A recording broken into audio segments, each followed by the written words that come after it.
this later. We're in the middle of a career. We're at the end of ours. On this week's Old Spice Boys podcast, are we on? Football playing almost as famous as we are.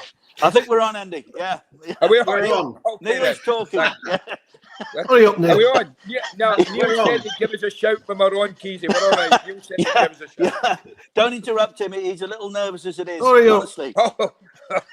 I was right in my flow then. Well, I have to start again. Never mind. Look, on this week's Old Spice Boys podcast, we're speaking to a football pairing almost as famous as we are. Whee. As a BBC documentary series this month studies the birth of the Premier League, we're delighted to have as our guests the two men who steered us through those formative years. No, not according to that programme. Not according to that programme. What programme that, Neil? I missed that. The BBC doco, Andy. To contribute to that. Keezy, did you contribute to that? No, I'd forgotten I wasn't there, to be honest with you. Oh, right. I wasn't there either, obviously. Quiet, gentlemen, please. Richard the anchor and Andy the analyst were at the heart of Sky Sports' innovative, game-changing coverage of live football in the UK. This is 80 fun. years ago. Sorry, 30 years ago. Today, based in Doha, they present the beIN Sports with the same evocative blend of comment and news. Correct. I'm John Richardson, and together with co-host Neil Harmon, we welcome Richard and Andy to the podcast as the Premier League starts to take initial shape, the Champions League bubbles into action. This is boring, Neil. And new managers like those at two of Andy's former clubs, Everton and Wolves, begin to bed in. I'll tell you one story guys. straight away that they didn't tell. Premier League voyage began 30 years ago. Oh, sorry, still talking. He's still talking. Sorry. Days when you were right there in our homes and on our screens every day of the week, it seemed. What was that like to be a part of that? One story they didn't tell, Rico, straight away. We were in the car park at Elland Road, and Neil worked for a publication that was desperate to see us off inside the opening 6 months. So week after week after week, he was battering Sky and attendances are falling. And what, of course, he didn't tell people was accurately pointing out attendances were falling is most of the stadiums were under reconstruction. So, of course, attendances were falling. You couldn't get in. So I said to Andy, there's Neil Harmon. He went, take me over there. So he pushed down the window on the car. He went, hey! Neil leaned in and he grabbed his tie. He went, attendances are falling. Of course they are. The stadiums are being knocked down.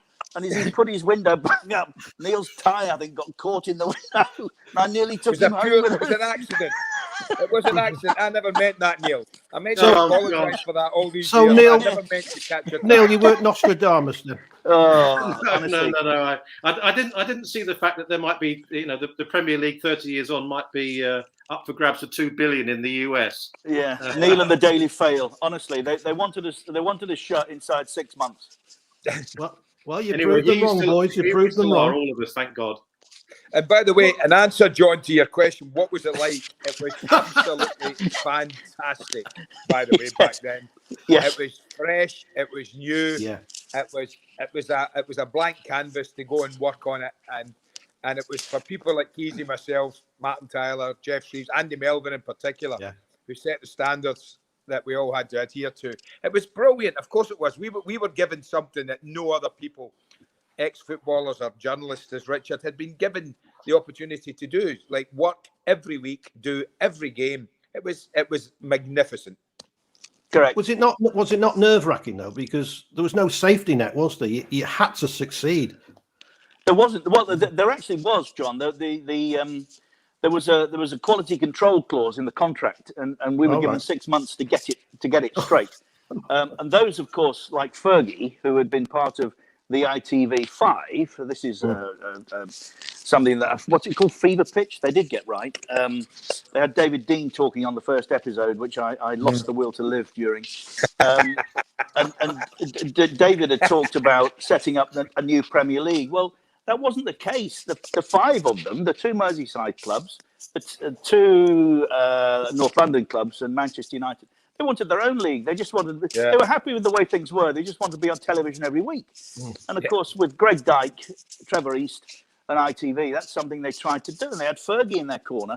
So when we started, he was part of that set that wanted to see us fail, and did everything and more he could. In fact, we were banned from talking to him or his players for the whole of the first season from about the October. It was extraordinary. So when you say safety net, there was a demand, I suppose, and that was the safety net. It was an inspiration to us all to make sure we got it right. But there were plenty of people that were hoping we didn't. Plenty of people. But you must look back now with pride. I mean, Neil's got a question. Shut up, John. Neil, sorry, what are you saying? Oh, Rico, don't be browbeaten, man. Don't be browbeaten, man. By the way, Andy, we're only filling in. They had two people drop out today. Oh, well, obviously, can you come back next week as well? We're getting very used to this, so don't worry about that. We're good at that. Oh dear. So, do you look back with pride at what? I mean, you were the innovators. No, we weren't. That dazzling them, the BBC. They were, according to that show that I watched. But yeah, we were. It was an extraordinary time, and I loved every minute. Like Andy, it was brilliant. We had the best of it. Absolutely, no question about it. We had the best of it. It wasn't just that we were doing live programming Sunday afternoon with 5 hours, remember? Initially a 2-hour build-up. We had this great plan that Andy Melvin, who is our executive producer, we started at the City Ground, as I think everybody knows. And he had this cherry picker camera. And he said, what we're going to do is we're going to build up the atmosphere through the afternoon, and we'll have this cherry picker. And as people start coming to the game, we'll start to recognise that and build some excitement. Because what we'd all miscalculated was, by this time, Stadia were all C2, and nobody came to the game until 10 minutes before the kickoff. So we had a lot to fill. Slightly misjudged that one.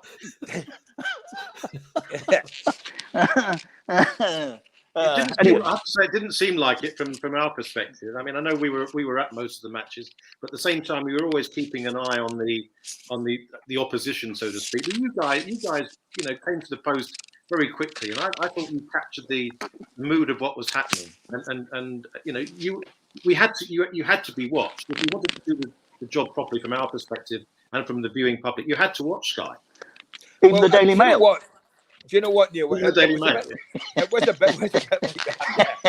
It was a bit like that. But you had to watch it. I think people were quizzical more than anything. They were curious as to what we were going to provide. I think that the biggest thing that we did, or Sky did, or Andy Melvin did, he surrounded himself with people who loved football, who loved the sport, who wanted it to succeed. Not people who weren't that interested if it's success or not. Everyone who arrived there wanted it to work and had football in their heart for years and years and years. And I think that was so important at that time in the early stages that we were given a blank canvas to go and basically do what we want. And we, as Keezy said, we could have fallen flat on our face after 6 months. There's no doubt about that. And everything they tried, some of it worked, some of it didn't. They were prepared to try things, and if they didn't work, then we'd get rid of them. If they did work, we'd keep them. The score in the corner now. You can't imagine you'd ever watch a football match now without the score and the clock on your screen. I mean, although that very nearly wasn't there when we started. There's a lovely story there. But by the way, you just sounded like Fergie. No doubt about that. You haven't said it's a difficult situation. The score and the clock very nearly didn't happen. We had David Hill, who was interviewed for that program, our creative head of sport, who would come up probably with 100 different ideas a day, and 99 of them were hopeless. Yeah. This was his idea. He was behind the Packer circus, the cricket, the duck, and all the antics that went on with that. So he'd come up with this plan to put the clock there and the score, obviously. And the first game we did was the Community Shield. I think it was Leeds and Manchester United. I'm sure it was. It was. The one where Strack should have cleared off the line.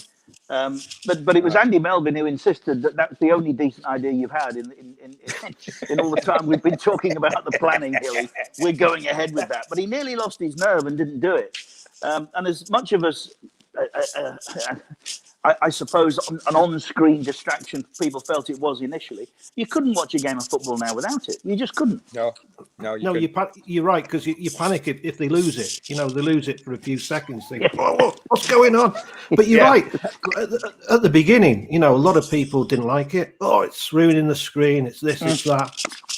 And now you say you to it, we take it for granted. I mean, it was everything. I mean, Monday Night Football, something we'd never heard of. You know, that started. We did that. We had the halftime entertainment. We had the Sky Strikers on a Monday night. You know, all these things that they were prepared to try. Some of them worked well, some of them didn't. And, Sonia didn't go down very well at Coventry. That was the add-ons. But they were there for the viewer. They weren't really there for football terms or football purposes. They were there if you were sitting at home and you wanted somebody singing for you at half time, then you stayed on, didn't go and make a cup of tea just yet. And they tried all that sort of stuff. But a lot of it fell by the wayside. There's some great stories there as well, Andy. Do you remember at Southampton where the power failed? We'd been rehearsing so much during the afternoon, they'd forgotten to put fuel in the generator. So they were just partway through their opener and the power failed. the girls, to their credit, kept on dancing. Brilliant. But later that night, our studio director, a guy called Mike Allen, fantastic guy, very, very talented boy. He's done most of the boxing in recent years. Yeah. And all those big shows.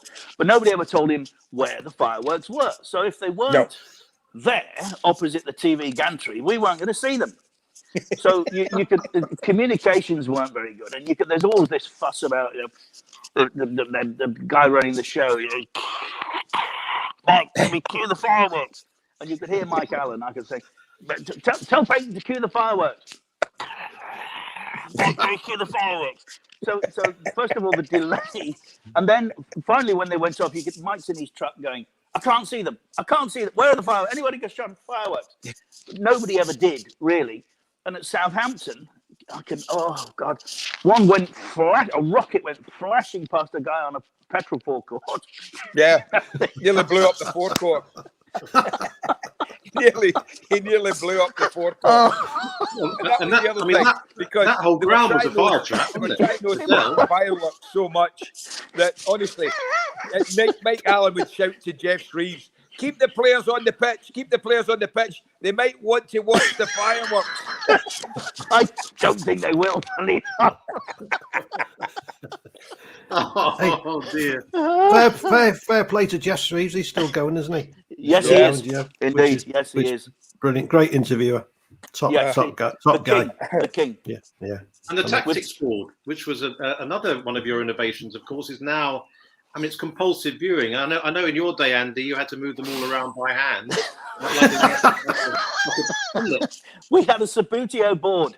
That's right. It was innovative. This was the thing about it. It was. Well, and now it's all done with so how much. That started, Neil and Keezy. I used to go up and do the Scottish football in the very early days, and with Andy Melvin was there, and we were in the Holiday Inn, just chatting about the game. As you can imagine, copious amounts of beer were drunk, and there were a lot of beer bottles on the table. Not by me. And you. That's true. And Melvin we started talking about football, and he's talking about 4-4-2 and different systems and all that. So I just got the bottles on the table, and I just started doing that, moving them around. And he logged that away that season. And then the next season came to me and said, remember that night in the Holiday Inn in Glasgow? He said, yeah. I said, well, I think we should do a show like that. I said, well, I don't think we'll get away with the beer bottles on here. I think we might be struggling a wee bit with that. It was so flipping stupid. There's this idea, tactics show, a Sabutio table, get a guest in. We don't, and the thing about that which was clever, is we didn't get anyone from the Premier League in, really. We took people from the lower leagues and good coaches who we knew. Because if you got somebody from the Premier League and said, well, listen, tell us how you're going to play against so-and-so and so-and-so.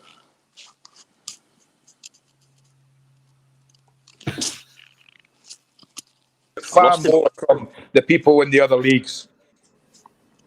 Yeah, sorry, Andy. There for a second, we dropped off there, Andy. Sorry. Again. So you've got the lower league guys in because obviously. Yeah, so we'd get the lower league guys. Like I'd get Glenn Hoddle in, who was at Swindon, I think, Keezy at the time, wasn't he? Yes, he was. Yeah, Glenn was at Swindon. He was terrific coming in like that, and all lots of other people from that kind of area and ex-players, people who weren't involved actually in the game.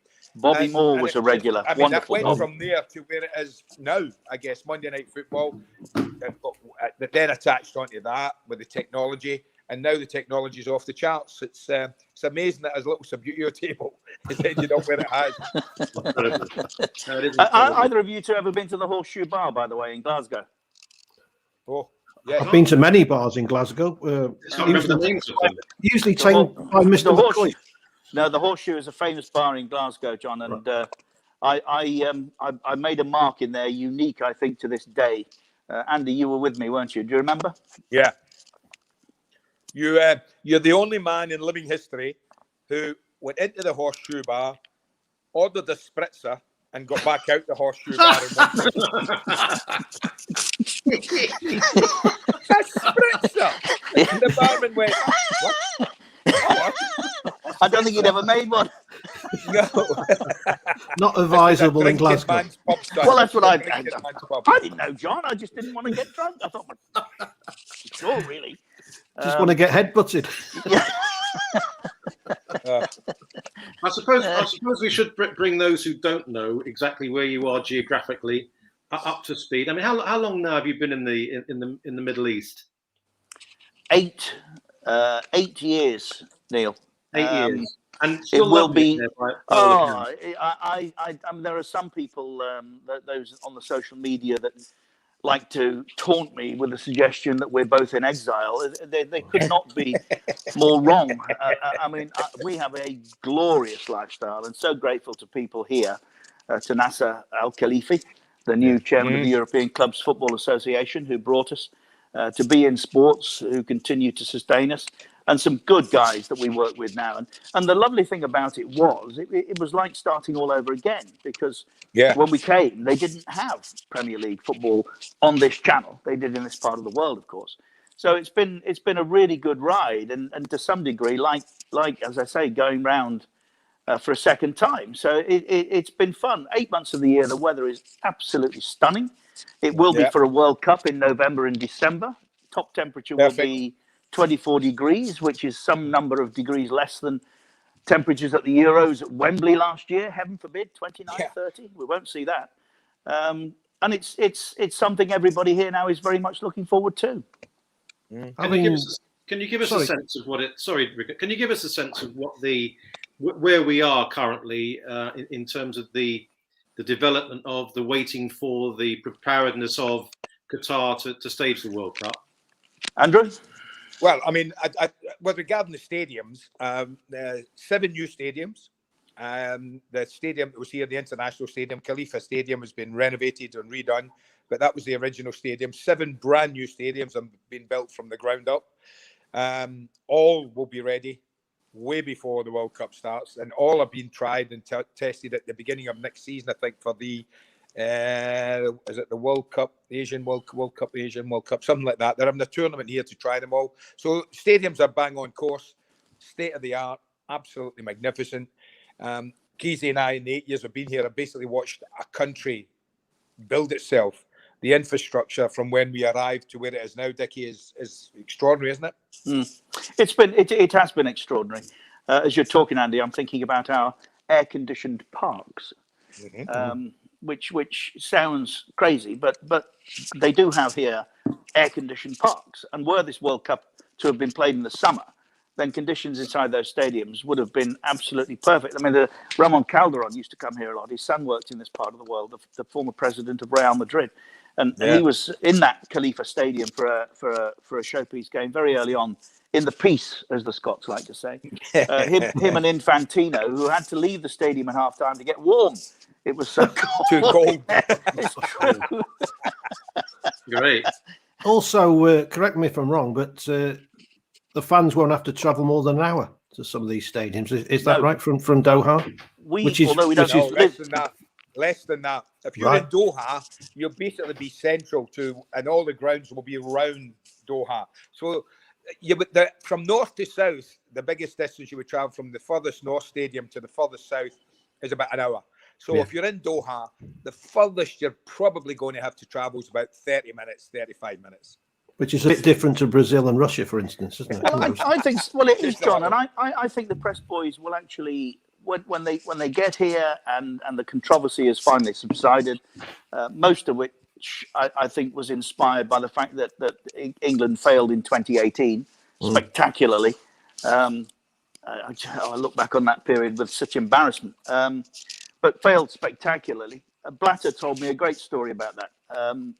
that there was a lot of English press who felt that Putin didn't go to the vote with a little bit of arrogance and just took a flight. If you remember, he arrived almost the day after. But Blatter said that wasn't because he didn't care about it. He said, I'm not going to sit there and be embarrassed by you. If we're not getting this, I'm not coming. And if I don't know we've got it, I'm staying away. And that's what happened. But the English failed in 2018. So I think it stirred a lot of angst, a lot of anger that should be the case. And that then for 2022, a place that most people had never heard of, Qatar, gets a World Cup. But you know, I've always said that I'm wide open to the allegation. Well, you would, wouldn't you? You live there. But the Arab world's never had a World Cup, and it's overdue. And people in this part of the world love football. They love their Premier League football. This company it pays more for overseas Premier League rights than anybody else in the world. So you know, from that perspective only. And there's another thing, Neil, that when you think about it, when we started overseas football rights, I mean, I used to voice the Football League show with Lee Walker, you know, an hour of highlights that would get sent out late Saturday night. Nowadays, the overseas football rights are worth more than the domestic, and you know, that outside of the borders of England, that's something that the boys at home find really hard to get their heads around. That the generation of money now comes from elsewhere. So, you know, I think these people have a right. I endorsed, I first came out in 2008, as Andy knows, and helped launch Al Jazeera. But I think they've done their time and they deserve a World Cup. And I think it will be a spectacular World Cup. And when people get here and see what there is to offer and understand that it is going to be a tournament where you literally can. I mean, Andy and I don't live together, but we live quite close. And from our balconies, each here, we can see 5 stadia. I mean, you know, that's how close everything is. It'll be great, honestly.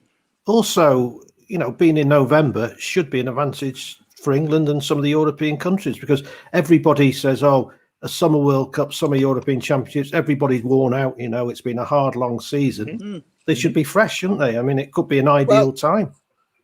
John, I think you're exactly right in what you're saying. I think I actually think FIFA quite fancied. I mean, when we think about a summer World Cup, we're a little bit insulated because it's only a summer World Cup if you're Northern Hemisphere. If you live in Australia, the World Cup's a Winter World Cup every year for you. So, so that's what we have to take in mind. And I think that the beauty of this will be that come November, players should be at their absolute peak. Accident, obviously, avoidance is important. If everyone's fit, they'll be physically at their peak. They'll only have to make 2 flights, one into the country and one out.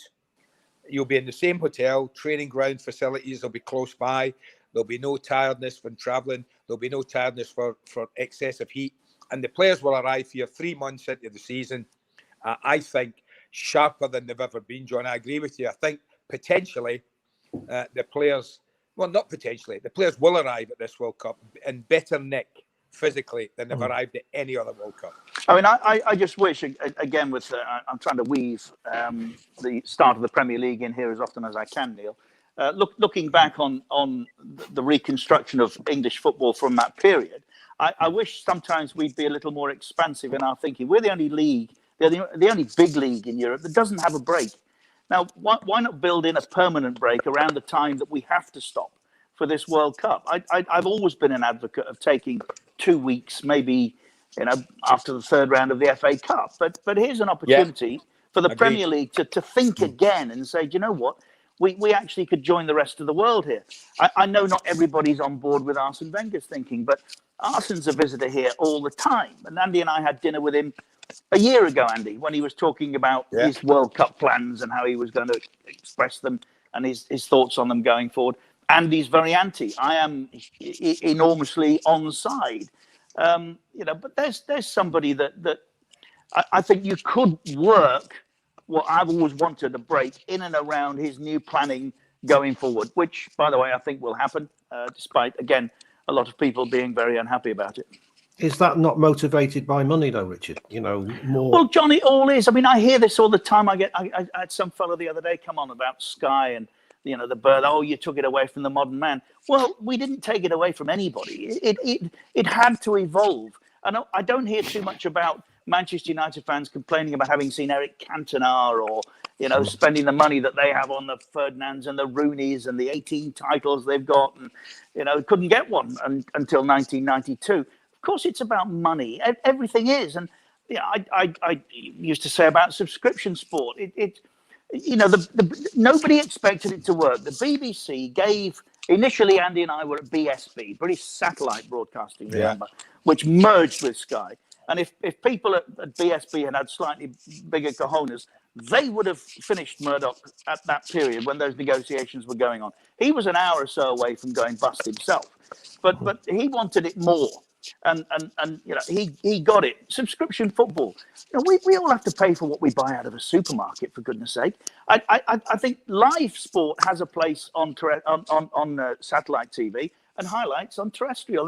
That's how it's gone. But it's like that because Jonathan Martin, who was head of sports at the BBC, said, "Oh, let them carry on. They won't be around for long." But we went out at BSB and signed all the live sports rights because I did the US Open, I did Wimbledon twice, for goodness sake.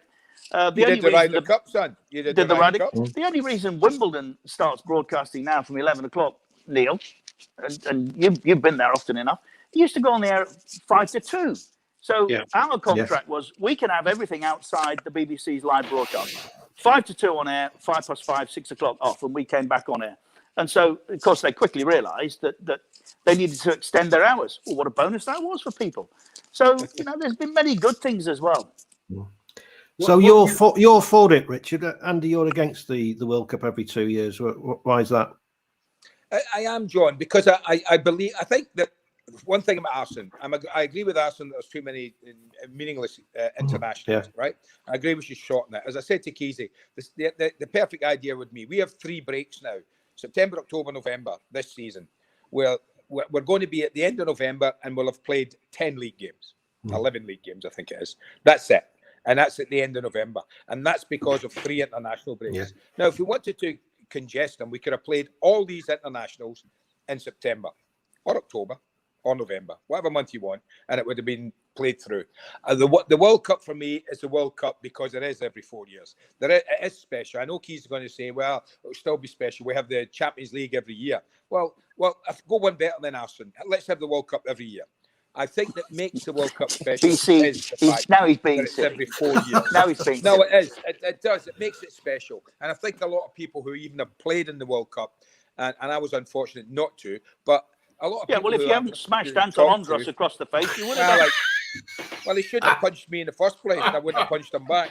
Anyway, but I just think we dilute the World Cup if we have it every other year, and I think players need summer breaks. And I know that I can't believe Seferin and UEFA will stand by and let them have it every 2 years and not say, okay, then you're having that every 2 years. So then we'll end up with World Cup, Euros, World Cup, Euros, World Cup, Euros. Copa America, let's not forget. African Cup of Nations. I mean, there are many good other competitions. I don't think football fans want that. I don't.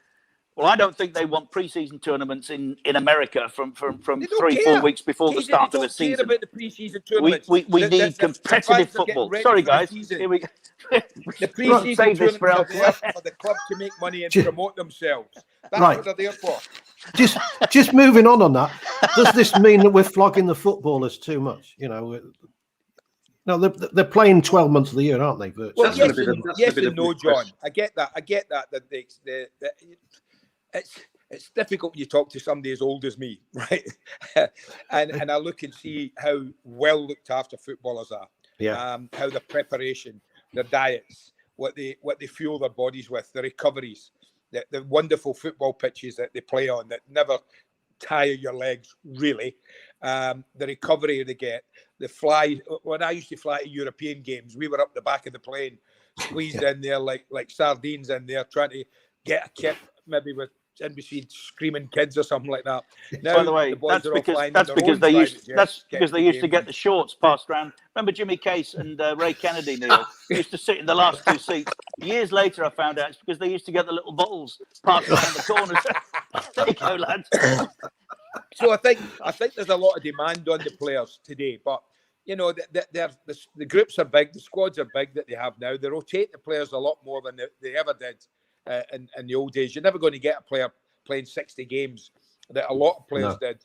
And days when they were trekking through mud. I showed some footage to somebody the other night sitting here, and it was a young kid, and he said to me, "Why was that game played?" I said, "What do you mean?" He said, "Well, look at the state of the pitch." I said, "That was magnificent. Let me tell you, that was a magnificent pitch."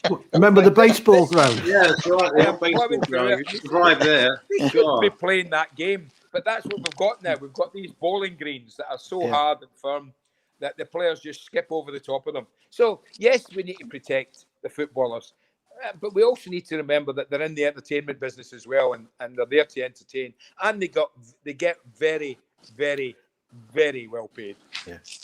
Yeah, they don't have to run nightclubs, do they, Andy, like you had to boost your income. Good knowledge, I remember Neil. I threw you out of there one night, Neil. Oh, did you? Probably did. That when he started? Example. Birmingham. Example, Richard, his profession. Yeah, classic. And I also remember a picture of you on the front page of the Birmingham Mail in barefoot, walking across the street somewhere. Now I don't know where you were going or where you'd been, but you suddenly thought, "There's Aston Villa's centre forward marching across New Street with nothing on his feet." Let me tell you, Neil, that when that picture surfaced in the Daily Record and Andrew's mother saw it, he would be on the phone immediately making excuses and denying that and many other stories. And she would stop him and say, "Andrew, if it's in the Daily Record, it must be true." It must be true. That story, Neil, was funny though. That picture was taken just after I'd signed for Wolves, and I was in a local wine bar in Birmingham, probably on a Tuesday, way before the weekend. Oh yeah, just having a quiet glass of wine with some friends. Yeah. And I don't like wearing shoes a lot if I can get away with it. So somebody said to me, "There's a traffic warden at your car, Andy," and I thought, "All right, I better go move it then." So I was walking out to move it, and little did I know a journal it would be paparazzi now, but I don't know what it was called back then. Called Jerry Arms normally. Jerry Arms, was hiding in one of the alleyways, and they snapped a couple of pictures of me walking across the street. And of course, I'd just been transferred for the record transfer fee, and here I am being an absolute disgrace because I'm not protecting the things that I earn by living with my feet. Nowadays, they wouldn't worry about the ticket; they'd just buy another car. Yes. Throw the car away. Yeah, on you go, boys. I know.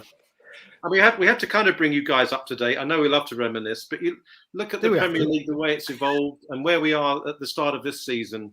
I mean, Andy, your old club Everton it was a controversial appointment, wasn't it? Bringing in Benitez, but as things stand, look at the way they came back the other night. I mean, there was some breathtaking football they played. Yeah, I mean, it was a strange one the other night. I mean, 6 minutes of madness, really, that flipped a game on its head that Everton looked like they were getting beaten on. No, I didn't want Benitez at the club. I have to be honest with you. I'm not going to lie. I would rather someone else who's coaching and managing there. But I love Everton. So I want, obviously, Everton to succeed. And they've had a great start this season. Not as good as Ancelotti's last year, all truth. He won his first 4 games, and look what happened then. So it's early days for Rafa. So we'll see how he goes. You'll see how he goes. But as I say, I think they've rather have had someone else in. They've also had, Andy, we discussed this the other night, you and I, they've had a very comfortable start. I think they've played 3 of the bottom 7 so far. So when it gets a little harder, then I think we can start to make some judgments. But I'm like Andy. I mean, Benitez, he knows no shame. I mean, I've never known a guy coach or manage for themselves more than he. He just shouldn't be there. It's I mean, poor old Sammy Lee gets battered by Liverpool fans for having spent a season working with Big Sam at Goodison. And this fella flounces in and seems to think it's okay. Well, maybe it is. Maybe the world's changed, and perhaps he'll have success. I wish him success because, like Andy, I worked that patch, John, and I have a huge respect for Everton as a club. I mean, and most of my footballing friends played for Everton during that glorious period. So I want them to do well, but I too would have preferred someone a little more up to date, shall we say, and with less focus on himself, rather more on the club. Yeah, He's very political, isn't he? As we know. You've had interesting conversations in the last few years, Richard, with Newcastle fans, with Mr. Benitez as the subject matter. I'll sit back and enjoy this. Should we light the fuse paper now and just retire and let you go? Well, I see. This is where my problem with Benitez didn't start. It probably started when he went into Chelsea, and of course we all. This is what football fans don't understand, John. All of us are a whole lot closer to it than they are, and I don't say that with arrogance. It's just a fact. We're supposed to be. That's our job. So you hear things from people that might not necessarily make it into the public domain, and I was very much aware of how deeply unpopular he was with the likes of JT and Ashley Cole and Frank Lampard, who, of course, he was trying to see them all off and keep the job for himself over a period of time. So I didn't really ever warm to him over that period. And then, of course, at Newcastle, just week after week after week. I mean, what do you want, man? You had 102 million quid and 18 players to get out the Championship. Well, Chris Hughton didn't. And he got back with some style, and then I want more, and now I want another one. Why? I am no fan of Mike Ashley. Let me say that. I don't know the guy. He was kind enough to give me a lift home from a game in Newcastle once on his plane. Did he charge? But we didn't speak. He didn't charge. No, we didn't speak. It's in the days when Chris Mort was chairman, who I think we all remember. And he had said then, prior to Shearer, he'd said, the only thing of interest, he said, of course, I'll have to give it to Alan at some point, give it a go. And Chris was on the phone within moments of us landing back at Luton. You didn't mean that, Chairman. You mustn't say that. It's fine. We hear a lot of things we don't say. But no, so I didn't know Mike, but I just thought, well, Rafa, if you really don't want to be there, don't be. But where else are you going? In the end, for quotes, a long-term project to the Chinese Super League. Well, okay. Mike actually is not a nation state. You're not going to get the sort of money that Guardiola has got or Pochettino now. Mike actually has a right to run the football club the way he sees fit. It's his. And if anybody else has a different view, and I include Alan in this, Alan Shearer, Alan's got some rich Geordie mates. Go and buy it. It's been for sale for 3-4 years. Still, no one has picked it up. You can't stand on the sidelines complaining constantly as Rafa did. And obviously for political reasons, he did himself to a whole lot of Geordie fans. But it's by choice he was there, John. There was no barbed wire around the stadium. You haven't got to stay. Go and do it somewhere else. He's not the Messiah that the Newcastle fans think then. Well, then, obviously from their point of view, he tapped into a vein of frustration, in my opinion.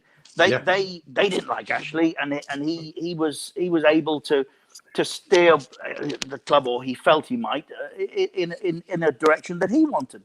Well, as Mike Ashley said when he left, a very difficult period because we didn't have the microphone. He did, so we were getting hammered. The Newcastle United. Listen, that was what a period. The entertainers. We used to love a trip to the Northeast. When you're. By the way, I still do. I still do like a nice trip to the Northeast. Don't worry about that. Friday nights with Sir John and Kevin. They were great years. Oh, it was fantastic. And it's a brilliant football club. Brilliant club. See, Kenneth Shepherd, who does Sports Aid, and his dad, Freddie. Freddie was a really good mate of mine for a long, long time. And he got, if you remember, he got hammered week after week, Freddie. He's the man that killed him back now, I tell you. They'd have him back now. He sacked Bobby Robson. And John, as well as I do, that Bob's time was probably coming. It was the right decision. As much as Geordies didn't want to hear it. He'd lost a lot of the players, and Freddie had to make that call. But you're right, they'd have him back in a heartbeat now. So as we always say, be careful what you wish for. Charlton fans, we want to go in a different direction. Well, you certainly did that when you sacked Curd. No, they did that one. But who'd want to be in Steve Bruce's shoes? I mean, it's a horrible job, isn't it? It must be a horrible job. You don't see any satisfaction or joy or on his face ever. He looks like he's just being dragged through a bush backwards every single day. texted him the other week, Neil, and said, "Get yourself out." I don't know what he's in it for. I mean, those Newcastle fans should be so grateful that he is, because he's the best option for them right now, in my view. A Geordie boy who desperately wants to do well at that football club because it's his. You know, he's every bit as much of a Geordie as Bob was, and we all of us love Bob and him his football club. But I'm with you. I don't know what it is that he's continuing to beat. I mean, every week. I mean, even last week after the game, I read the Chronicle up there were battering him because he'd been on holiday. Well, I've been on holiday and bumped into 3 or 4 Premier League managers when I was. You know. Yeah, there was a few. I mean, every Premier League manager I can think of took a break in the international break. It's what you do. You have to do it yourself. But it seems that Steve's damned if he does and damned if he doesn't. And he just can't win. And every decision he makes up there is the wrong one, as far as that, particularly the local press are fairly savage towards him. I don't get it. He's one of their own, and yet they continually to hammer him. And I like Dickie. I've got no idea why he would put himself and his family through all that. I really don't. I think most people have said the same. I said the same to him off the record in the summer, as Keezy has. You know, get yourself out of there. I can't, man. I can't. I'm not a quitter. And well, it's not nice to see. No, it's not, because we love Brucey. Yeah. And he was around in those early days, just as you talk another Shrevesy. They'd gone out at Sheffield United. Do you remember Brucey missed a pen? They went out at Sheffield United in the 3rd round, and we needed the guest for the Sunday. Shrevesy rang him and said, "Well, now you've messed that up. Do you want to come on the show tomorrow?" Great stuff. Yeah.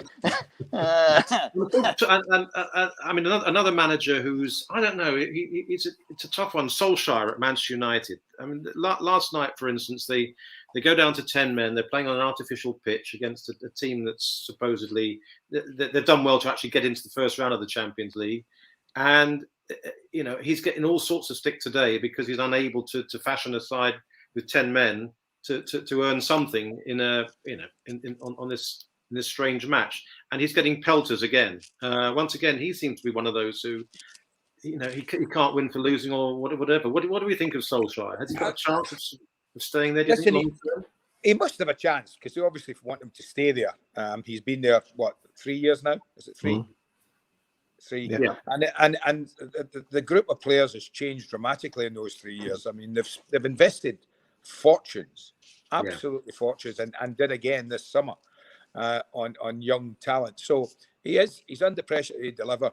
With regards last night, I think half the problem is we've seen in the last couple of weeks, Keezy and I, we've seen a couple of teams play against 10 men, and we've seen a pathetic attempt by Arsenal to play with 10 men and got embarrassed against City.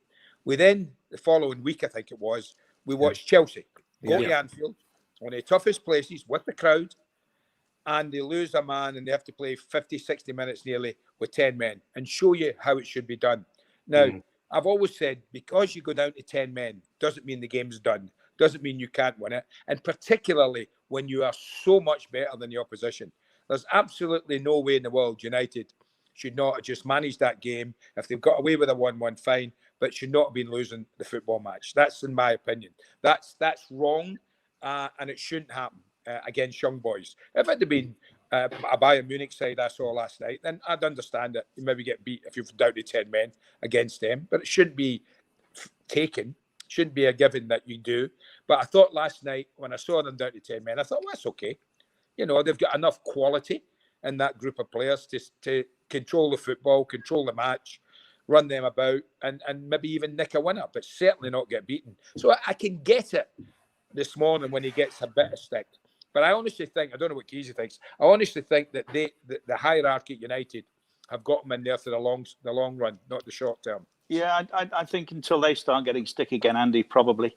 I mean, Woodward's off, isn't he, at the end of the year? But the signing of Ronaldo, guys, you're closer to it than we are. We sat in exile and obviously don't speak to anybody and have no idea what's really happening. But at 12 o'clock on that Friday, he's joining City. At 2 o'clock, he signs for Manchester United. Well, that didn't strike me as long-term planning. It's also, I think, a very emotional signing. And of course, the one thing that Manchester United fans hate most is putting money in the Glazers' pockets. Well, they're printing shirts.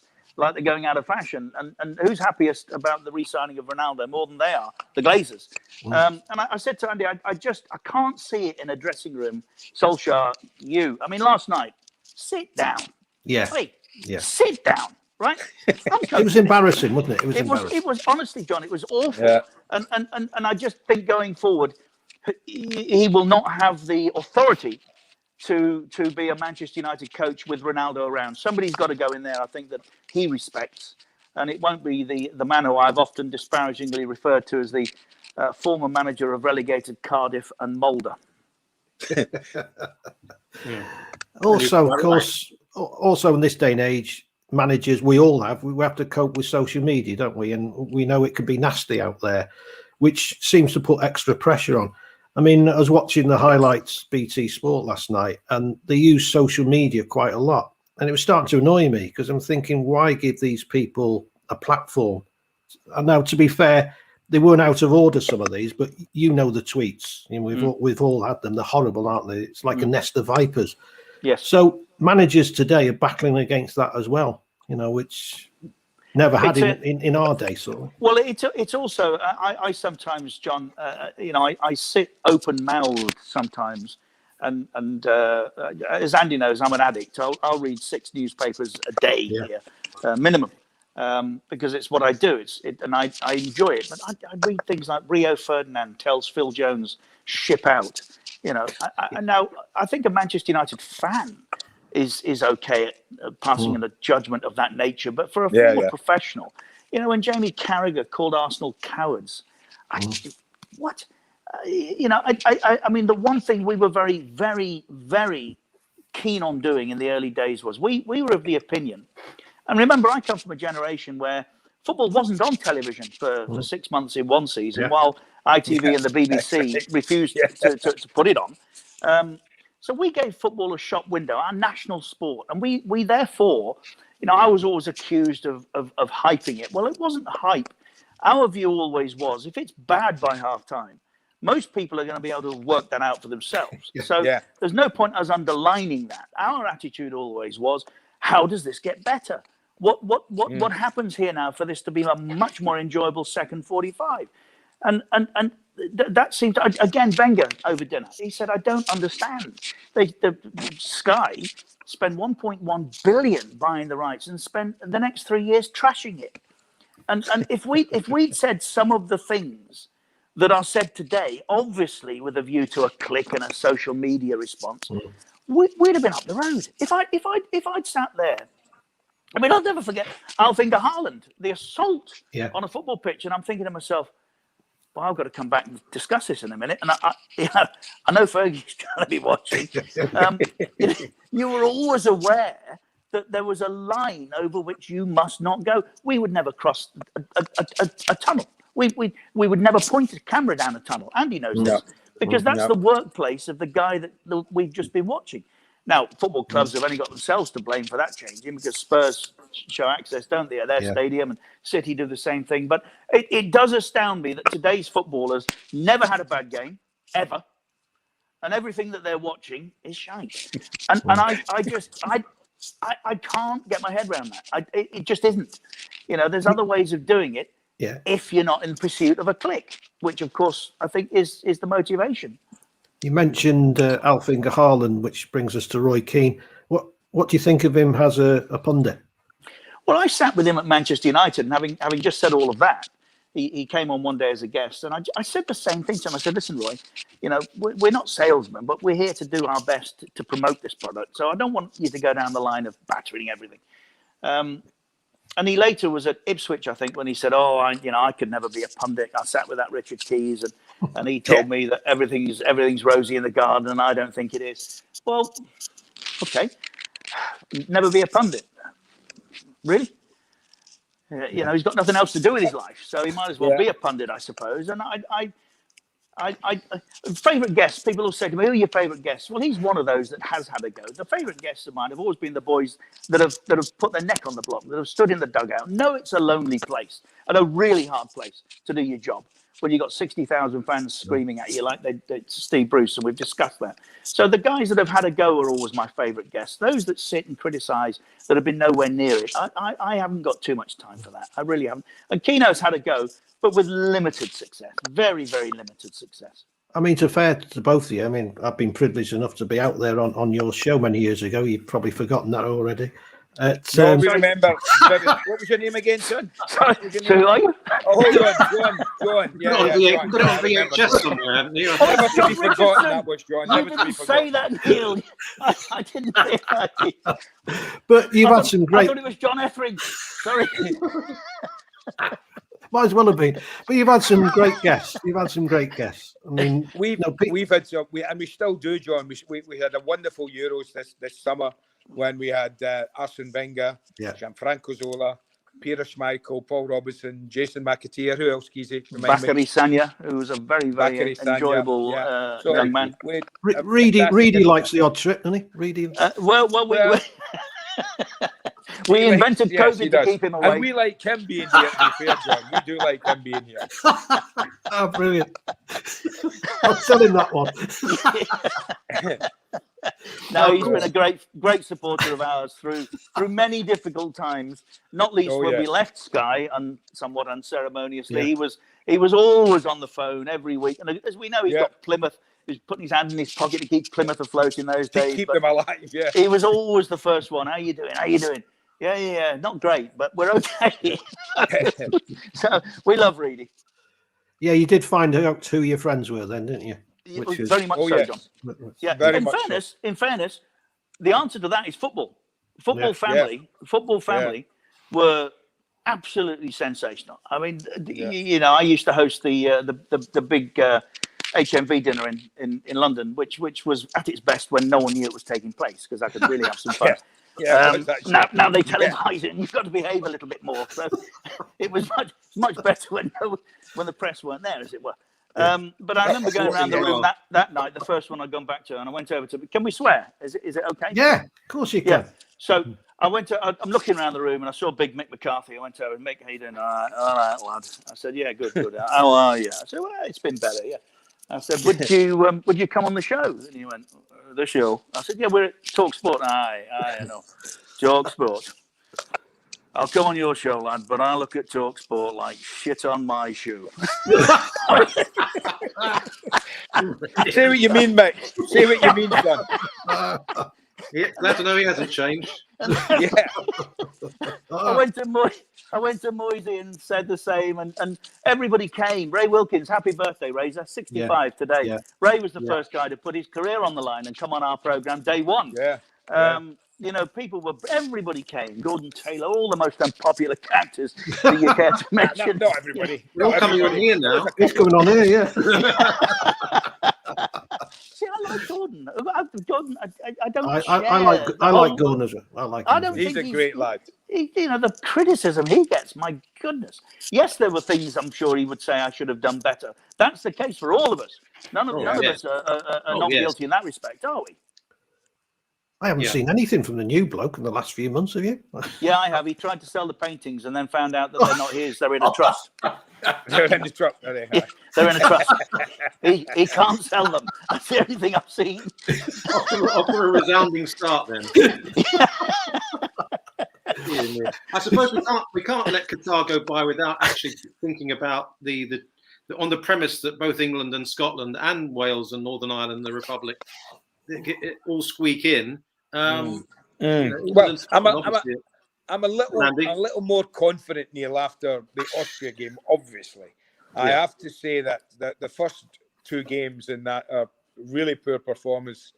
In Denmark, really poor, I thought, particularly first half, and then an average performance against a minnow. Didn't fill me hugely full of confidence when we went to Austria, but I have to say that I thought we were terrific away there in a game that we really needed to win. So I am more hopeful than I was. The break in October is massive for us because I think we play Israel at home at Hampden, and then we have the two worst teams in the group. So if we came out of that, and I say because I'm not only played for my country, I've watched my country all my life, and just when we think Yes, things are good. We snatched defeat from the jaws of victory on numerous occasions. I don't know why you're bothering, I'm to be hoping honest. we can do it. Well, really, other than to make up the numbers, because England have already won it, haven't they? Am I not reading that England have won it? I don't see that. I don't see that perhaps as much as you do over there, Richard. We got a little bit carried away, I think, with some of the things that we did in Euro 2020. A little bit. Listen, hey, England were hyped to. I was going to say hyped to hell, weren't they? Really? Let's got to be fair on that. Yes, listen, it's understandable. You played 6 or 7 games at Wembley. Yeah, exactly. Were in the middle of a pandemic. Hadn't watched football live. Got a chance to go and watch their country. Hadn't won a tournament since '66, and yes, they got carried away with it a bit. But they make no mistake about it. As a Scot, I have to say I think England again next year will go close. Yes, agreed. But I think it's going to take a lot more than we had, a lot more than it was evident that we had. I mean, I said, and Andy and I have disagreed on the influence of Jack Grealish at Villa for a number of years. I conceded ultimately good player. I'd have had him on the team sheet before anybody else and built a team around him. I don't think Gareth was anywhere near knowing his best team when they lost the final to the day when he set out shuffling the numbers in his opening fixture. If we'd seen a Premier League manager chop and change the face of the dog and duck and whoever else it was we played as often as he did, I think we'd have been asking a few more questions. So I think there's an enormous pool of talent there that he's got to work his way through and disappoint some, but not Grealish. He's your top. He's the one that people are scared of. So play him and then build around him. But isn't it the fact that whatever we think of him as a guy, Gareth is a conspicuously conservative kind of guy. He's a defender, and defenders, I think as managers, organising fine, but go out and win a match and take the match to the opposition and make your team the dominant force. I'm not sure we're quite there yet in the way we were certainly when Benitez was the coach. I think the players are there. The ingredients are there for England to do exactly what they want and to use this host of I think creative and attacking talent that they have at their disposal. I was sitting here today before I came on here with you guys. I was thinking, when was the last time that I think I saw a group of English international players like the one you have, and it will get better, I think. And maybe in Benitez's day, maybe in 96 was a team that maybe should have won the Euros in 96 with Terry. That was a terrific group of players with Gaza in it, with Shearer at his pomp, Teddy Sheringham and all the likes. That was a great group of players. And then you had your golden generation where didn't really achieve maybe what they could. 98 was close. So I think round about that time, 96, 98, 2000, I thought England had a real opportunity to maybe win something. I don't think anything since then. I've not thought since then that maybe they'll go. But this time, I said to Keezy in the summer, I really thought England would go close in the Euros. And if you want my honest opinion, they should have won it. They should have won it. When they went 1-0 up in the final, they should have won it. They should have put the foot to the floor. Yeah. When Italy were really, really, really, really, really, but they didn't. They backed off, allowed Italy back in the game, and Italy then showed their qualities and were absolutely terrific for about an hour in that game. But I thought they lost an opportunity, England, to win the Euros by taking their foot off the throttle when they went 1 up so early. And I think they've got to get over that. They've got too much attacking talent. But they've got to have trust in. Sorry, Andy. They've got to have trust in that attacking talent. I'm with Richard. I'm a huge Jack Grealish fan. We had Rodney Marsh on a few weeks ago. He's fantastic. One of the maverick players of all time. And we've got a history, haven't we, of having maverick players who don't play enough. There seems to be this distrust, if you like, or mistrust even. And I think Grealish falls into that category with Gareth Southgate, wrongly, in my opinion. But you talk about people like Rod, John, Glenn Hoddle. Yeah, as a player, we couldn't find a place to get Glenn Hoddle into an England team. So I would have liked him to have the era we're talking about with Terry. we knew what he was looking to achieve. Yeah. We knew exactly what it was that he was asking his players to do, and we knew most of the players he was going to use. I mean, Gareth the other night, the irony for me with Terence Trent Alexander. I was at Wembley. You guys were. Terence Trent Alexander. That's him. Good album. You mean Terence Trent Darby? That's what Terence Trent Darby, yeah. As Andy knows, I always refer to him as such. But the experiment of playing him in midfield, Gareth was in midfield for that last game at Wembley when Didi Hamann got the winner. Do you remember? Kevin played Gareth in midfield. And he must know what that's like, the fish out of water. Why ask somebody, as Klopp said, I think one of the best right backs in the world, not the best, to go and do something that he's just not used to? Haven't we got enough in that? I was just saying, what does that say? What does that say to your other midfield players when he announces that? And you're sitting there as an international England midfield player and you're going, not good enough? Why me? If I'm Seal, I'm deeply pissed off. I want to play. Hey, Jude Bellingham looks a player, doesn't he? Jude Bellingham. I know you did, Neil. It went over. Yeah, he did. I know he did as well. Yeah. What about Hey Jude Bellingham then? What about Oh, very good. Decent headline writer there. Terrific talent. Great talent. Unbelievable. And is getting a fabulous education where he is. I think it was a really clever move for him.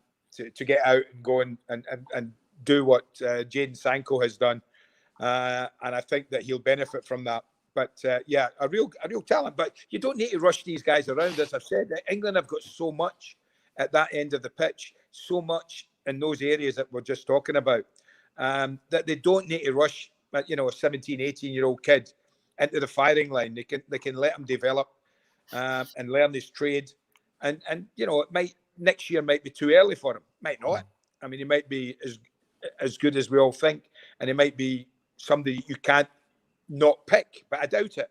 So next year might be a bit early for Bellingham, but certainly 4 years from now won't be. See, I'm also thinking, guys, as Andy's talking about back to those early years when we had Jan Fjortoft as a guest. Yeah. And he was one of 5 foreigners playing in the Premier League, Jan. Yeah. And English football then we didn't consider to be necessarily going in the right direction. A little frustrated we all were, I think, by what we'd seen and what 86 Bob got close, didn't he? But we people like Howard Wilkinson don't get enough mentions. Now Howard, people freeze when you mention his name. But this is a guy that I think was looking to create what we have now long before any of us realised what it was he was trying to do. He gave us a central base for the team to go and work from, to create coaches to go and work in football, to ensure every Premier League club had an academy. There's a lot of people along the way that haven't necessarily perhaps had the credit that they should have done, and I happen to think that Howard is one of those, and in his own small way is responsible for what England have got now. And he's still as enthusiastic as ever. I spoke to him a few months ago. He's still football daft. Still wants to be involved. Yeah, and because he has that dour delivery, and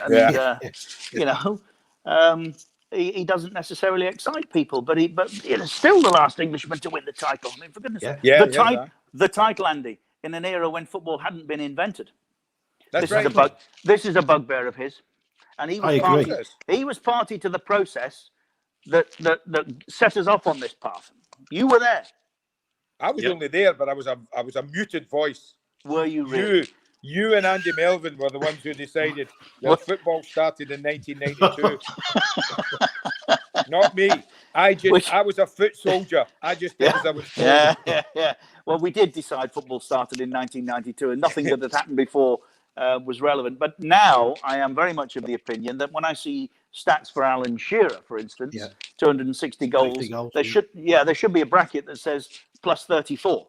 Those that he got in the old First Division. First Division. Why did he not count? That's nonsense. Because we made the decision they wouldn't. I said you'd never last.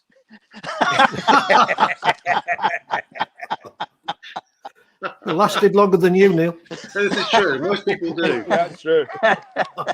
Can I just finally bring, because we're running out of time a little bit, guys. But can I just bring you onto refereeing and referees' decisions? And Well, you said we were running out of time. So I've been talking to the heavy touch to the light touch. We had Keith Hackett on last week, who was absolutely fascinating on the subject. Top guy. And this, I mean, his central point was that no one really knows, and this is the problem. What are referees supposed to do? He's not even sure the referees themselves quite know what they're doing. You look at Martin Atkinson, Everton, Burnley. There are a couple of things that he missed there that players should have been sent off, and now they're kind of falling. What do you mean? Who should have been sent off? Who should have been sent off? Solksjaer on. No. Yeah, he was endangering the safety of the player. Well said, Neil. Well said. I like that phrase. Well said. That was a wonderfully timed tackle. No, correct. It wasn't. There was no danger to the player whatsoever.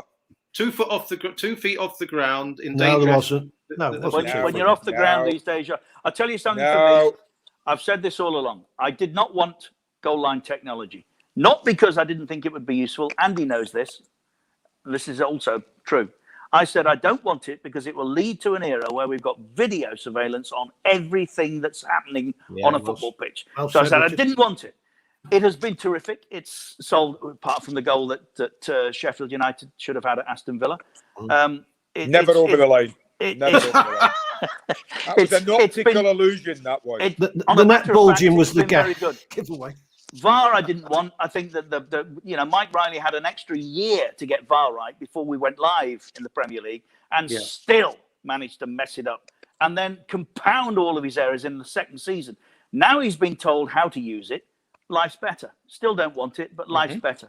The one thing I think that would make a big difference for all of us, and it would have been the case at the weekend, where, and I tell you, we called the referee centre, PGMOL, from here twice to say who made the decision to send the Leeds boy off. Andy Madley, pitch side. Straight. It was an online. It was an on-field decision. So I said to the lads, I said, that can't be right. That can't be. It's protocol. They've got to refer it to VAR.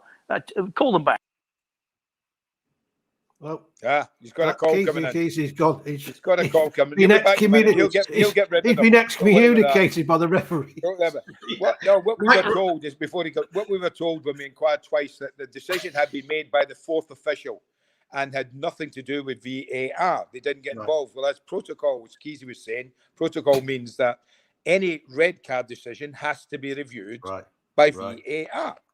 But they told us that VAR played no part in the sending off. But then the following day, I think it was Mark Clattenburg came out and said, well, yeah, VAR was consulted and VAR made the decision. I think I filled them in, Keezy. Thank you. Well done, Andy. We've done that for 30 years.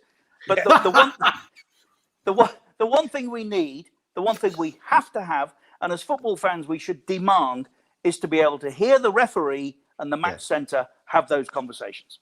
And then none of us would be in any doubt anymore. Yeah, I couldn't agree with you more. I mean, how has rugby been enhanced when you can hear what Nigel Owens and Wayne Barnes are saying to the players, and the fans can hear it as well? It's well, it'll probably show them up for how incompetent they are for the most part. Well, that's why they don't want to do it, Neil. Yes.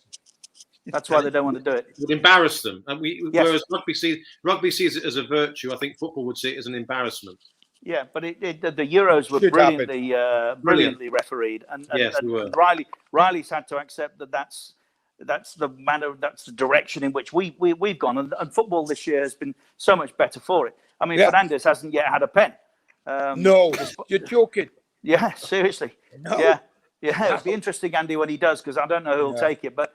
He's had to stay on his feet a little bit more, hasn't he? They all have, which is great. That's been a change for the better as well. Well, the good thing is we've seen. Sorry, Andy. The good thing is we've seen them get up straight away, aren't we? Now, because they know they're not going to get it. They have to join now because they're not getting free kicks. You know, and like for the last 5 years, anyone who fell over got a free kick. Now they're just saying, "Get on with it." Yeah, great. Yeah. Right, is that it, boys? Well, no, I'm good. Listen, I could sit here all night. It's up to you entirely. I'm waiting for Neil. We're enjoying it. No, I'm perfectly fine as well. I just don't know what the protocol. Like a journalist, I'm not quite sure what the protocol is. Whether we just keep waffling on or we. Well, excuse me, you might be waffling. We're providing good stuff for this show. I'm just worried that Keezy doesn't look relaxed enough. Yeah. Well, I am going out for dinner with my wife tonight, so we'll be a limit on this today. I've enjoyed it, chaps. It's nothing better for me than sitting around with like-minded professionals and having a chat and a chuckle about football. And I'm being serious. Having been out there, I know what your show is. Absolutely brilliant. Absolutely brilliant. That's very kind of you, Rico. We do appreciate that. It's done with. See, you've just had a text from Rude Hula, haven't you? And you've Yes. watched it. So have I. Yes. That's what I did as well. He's a bloody nuisance. I knew that. That's exactly what when I did Sam, that, then you did the same a second later. I thought that's one after another. It's just. I'm sure you two guys don't live in the same apartment. Well, to be fair, Keezy is only 2 tower blocks down from here. Yeah. Twin Towers. No, you wouldn't recognise it, John, if you came back now. No, you wouldn't. I remember listening to Hawksby and Jacobs when the late Vicky Orvice, sadly, no longer with us, but she'd been here and she'd been looking around. And I remember a number of the complaints that she had about it. No transport system, no trains, no buses. And I remember texting Andy and saying, it's not a country I recognise. She wouldn't recognise it now. We do have rail infrastructure. We have some of the best road networks in the world. Some of the most spectacular hotels, restaurants. I mean, to go back to that, we're ready, good to go. The only stadium unfinished is the one that the final will be played. Lusail. But we're getting there, and they're getting there. And it should also be remembered that when the World Cup's over, most of these stadiums will be demolished and taken off to various other parts of the world where they can be used in community work, which is fantastic. So, good luck to them. Yeah. So there'll be an everlasting legacy, an eternal legacy as well. That's the thing, Neil. It's just expensive, isn't it? Put on a sports event now. I hope you two are still the old Spice Boys are still in business, and that you come over here and see us. Yeah, that would be nice. Well, I've never been invited since the last time. There's a reason for that. Well, there was a reason. The authorities still have your name. Well, let's hope we can pick up from where we left off and late next year and be there with you. That would be absolutely fantastic. We would be delighted. Anytime, chaps, that you need us, we don't mind filling in, Andy, do we? Could you do next Wednesday, please? Yeah, we could. What I would like to know is, bearing in mind we've just come off the bench, who was supposed to do it? Well, can we say it without embarrassing him too much? Well, I'll say it. I'd like to embarrass him. Yeah. Well, I can't believe he's turned you down. Neil. Neil. Jonathan Barnett was supposed to come on. Oh, what? Jonathan, was he really? Yeah. You're right. Okay. Yeah, but he is actually going to come on in a couple of weeks. So, by the way, that was a bonus for you two. Then he didn't come on today, then, isn't it? Only joking, Jonathan. I'll be tuned in a couple of weeks. I'll let Neil reveal the reason why he didn't come the first week. No, I don't know the full reason, but it's just one of those things. Yes, you do. Look, I want to still be around when we do the show in a couple of weeks' time. Brilliant, boys. But it's been absolutely fantastic, boys. Really, and it's great to see you looking so well. Certainly in your case, Andy. Thank you very much. Yes. Hey, really enjoyed it, lads. Really like you to be funny, Neil. But exactly. It's taken me a long time to get there. Heaven's sake, it was really fantastic, boys, and we appreciate it tremendously. And we look forward to that. We look forward to the glossy invitation coming through to Qatar 2022. We'll be there. We would very much look forward to rekindling this very enjoiable hour or so we've had. We don't want a glossy invitation. We just want an invitation. I've just got to do the formal verbal declaration. A verbal invitation to us from you, John. Yeah. Thanks to Richard and Andy for a brilliant hour, and that's it for this week. The show was produced and edited by Sam. Goodbye. I haven't got the bloody thing. Well, get your notes out. Come on. You see, Andy, it's easy when they sit there in their press box with their sandwiches on the side and a cup of tea going, oh, yeah, I could do that. Really? Yeah. Go on then. Really? Hugh Richardson. Yeah. Look at his mic cable hanging down in front of the camera. I mean, that's sloppy can you get? Where is it? Where is it? Call yourself professional, Harman.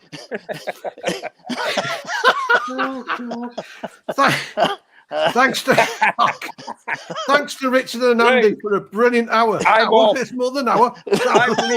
I'm now leaving the site. Goodbye, everybody. Hey, that's it for this week. We know. The show was produced and edited by Sam Setley. He just Come told back us to the that. Old Spice Boys podcast next time.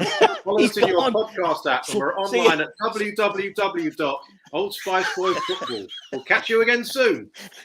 He's gone. He's bored. See you, chaps. It's been fun. See you.